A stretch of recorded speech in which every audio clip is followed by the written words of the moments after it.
এই মুহূর্তে বাইরে যাওয়া, বাংলার বাইরে যাওয়ার টেন্ডেন্সি থেকে সরে আসতে হবে এবং নিজের রাজ্যে অনেক উর্বর মাটি আছে, অনেক করে কমে খাওয়ার, সংসার চালানোর অনেক অপশন আছে।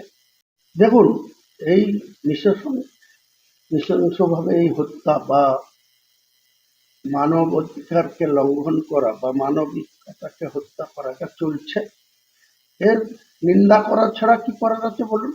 ভারতবর্ষের আজকে দেশ চালাচ্ছে বিজেপি।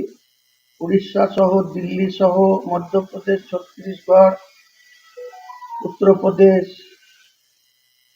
বিহার সবই তো চালাচ্ছে বিজেপি। সেসব জেলা রাজ্যে অঘটন ঘটছে, এটা ঠিক হচ্ছে না। তেমনি কোনো উগ্র মুসলিম ব্যক্তি দিল্লিতে যারা বিস্ফোরণ ঘটিয়েছে সেটাও আমরা নিন্দা করেছি বা করছি। আইন কারো ঊর্ধ্বে নয়, সবার জন্য আইন সমান।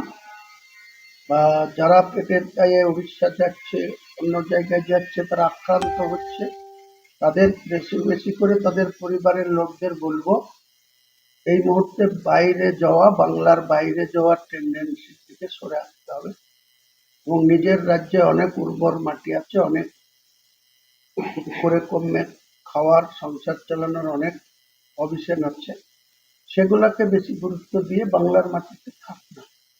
এইভাবে তো প্রায়ই শুনছি, যেখানে যাচ্ছে সেখানেই আক্রান্ত হচ্ছে, দুর্ভাগ্যজনক। অথচ বাংলায় বিহার থেকে শুরু করে অন্যান্য রাজ্য থেকে বহু মানুষ, 50-60 লাখ মানুষ বাংলায় করে খাচ্ছে দীর্ঘদিন ধরে, তারা তো আক্রান্ত হয় না। তাদেরকে তো বাঙালিরা কোনোদিন অসম্মান করেন না বা তাদেরকে কোনোদিন আক্রান্ত হতে হয় না।